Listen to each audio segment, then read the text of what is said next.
Yeah. All right, speaking of business, we're trying to get to this radiator, so we have a few more parts to take off. You know, it's got a turbo on there, so it's just a matter of time before we get our little fingers on that thing and start turning up the dial. So Yeah, we'll grab some more tools and get this thing apart. All right.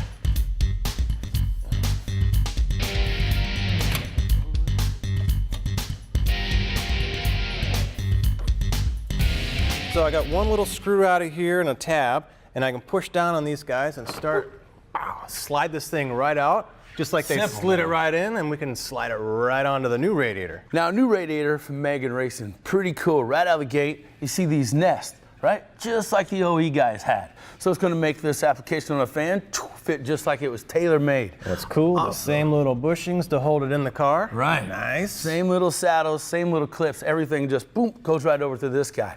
Now, another thing you're gonna notice are these aluminum tanks, right?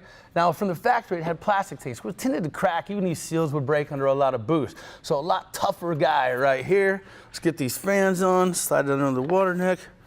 Get in there and there. So those will slide in, we'll give them a little push, and a little bracket, cinch it all down. Now let's put them side by side so you can see the difference here. Really notice the difference. Now, if you notice, from Megan Racing, the dual core one, obviously a lot thicker than this single core guy. We've got a cutout here to show you.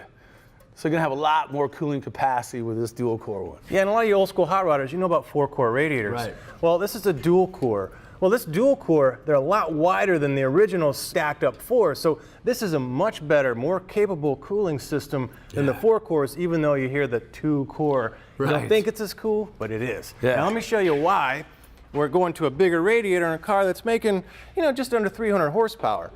Well, let's take a look, because this is where the radiator sits.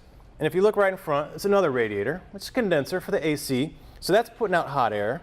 Then you got this one over here, that's another radiator, which is the intercooler for the turbo and the boost.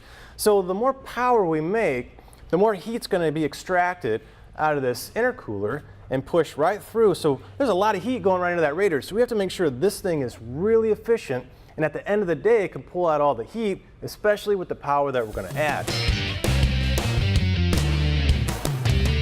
All right, just getting the finishing touches on our radiator. Got our top support back in hoses. I'll get that buttoned up.